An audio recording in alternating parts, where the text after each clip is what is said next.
सफलता के लिए एक ही चीज चाहिए। क्या चाहिए?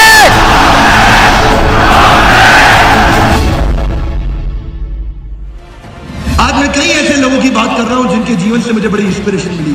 केवल जिद्दी आदमी ही इतिहास रचता है, क्योंकि जिद्दी आदमी के पास एक महान लक्ष्य होता है। एक ऑर्डिनरी आदमी तो केवल तनख्वाह और इंसेंटिव देखता है, और जिद्दी आदमी बहुत बड़े महान लक्ष्य के साथ इतिहास रच देता है। हमारे देश के मुसलमान नाविक के बड़े गरीब बच्चे थे, शुरू से ही पढ़ाई में बहुत तेज थे, साइंटिस्ट बन गए, डीआरडीओ छोड़ के इसरो में चले गए। नासा में जा सकते थे, लेकिन डीआरडीओ छोड़ के इसरो में चले गए क्योंकि देश की सेवा करना चाहते थे। एक के बाद एक, एक के बाद एक, एक के बाद एक ये कई मिसाइल बनाते चले गए। हमारे देश का सम्मान बढ़ाने के लिए दुनिया को दिखा दिया कि भारत के पास भी साइंस की ताकत है, और इनको मिसाइल मैन के नाम से जाना जाने लगा। पीएचडी करना चाहते थे, नहीं कर पाए, लेकिन बाद में दुनिया भर की सारी यूनिवर्सिटी ने अपनी पीएचडी की डिग्री इनको ऑनररी दे दी। हमारे देश के राष्ट्रपति हुए, इनका नाम है एपीजे अब्दुल कलाम।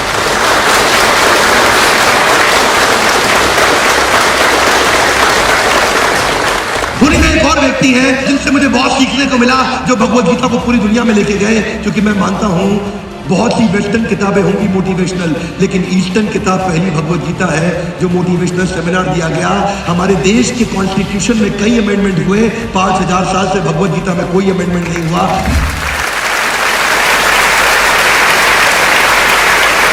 देसी भक्ति वेदांत स्वामी श्रील प्रभुपाद ये एक ऐसे व्यक्ति हैं जिन्होंने 70 साल की उम्र में, इनके गुरु का आदेश था इनके पास, 70 साल की उम्र में, जब सब लोग सोचते हैं 70 साल में रिटायर हो जाओ, ये रीट्राई करने निकले।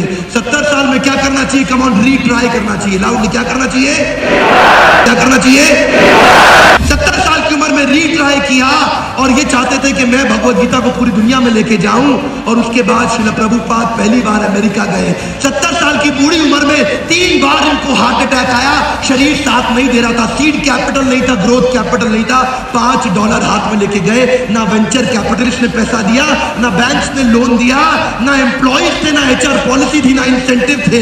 बिना हाथ में कुछ लिए अमेरिका चले गए, बोले मैं कृष्ण की ताकत पूरी दुनिया में पहुंचाना चाहता हूं। 70 साल की उम्र में इन्होंने शुरुआत करी, और उसके 12 साल के अंदर दुनिया में 108 मंदिर इन्होंने बनाए जहां भगवत गीता पे ट्रेनिंग दी जाती है। 108 मंदिर जो दुनिया में बनाए, जिसमें हिंदू, मुस्लिम, सिख, ईसाई, पारसी, बौद्ध, हर धर्म के लोग थे जो चाहते थे भगवत गीता को पढ़ाया जाए। और उन्होंने क्या किया? 70 देश कवर कर लिए 70 साल की उम्र में। उस समय ट्रांसपोर्टेशन इतनी तेज नहीं थी, 2 घंटा सोते थे रोज, 2 घंटे से ज्यादा नहीं सोए, क्योंकि महान लक्ष्य लेके चले थे। वृंदावन में इन्होंने समाधि ले ली 1970 में। आज भी पूरी दुनिया में इस्कॉन के मंदिर चल रहे हैं, और उनके नाम से आज भी लोग भगवत गीता पढ़ रहे हैं। एक जिद्दी आदमी बहुत बड़े लक्ष्य के साथ चलता है। चाणक्य पंडित धनानंद ने उनसे बोला, धनानंद एक ऐसा राजा था भारतवर्ष में जो कि प्रजा से कर वसूलता था और जुए सट्टे लॉटरी में गवा देता था। चाणक्य ने उनसे कहा कि राजन, प्रजा से कर लेने के बाद उसको समाज की सेवा में वापस लगाना चाहिए। धनानंद को यह बात पसंद नहीं आई, और भले राज्य में उनको बोला निकल जाओ यहां से। चाणक्य जब नीचे गिरे तो वो ब्राह्मण थे, उनकी शिखा खुल गई।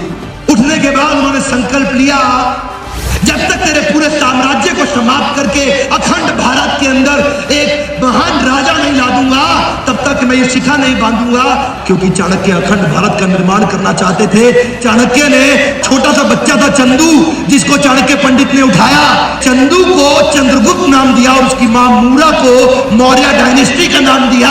एक महान लक्ष्य के साथ चले थे। केवल जिद्दी आदमी ही इतिहास रचता है, और उन्होंने अखंड भारत का निर्माण कर दिया। जो आदमी बड़ा सोच सकता है वो बड़ा कर सकता है। छोटी सोच और पाँव की मौज इंसान को दूर जाने नहीं देती।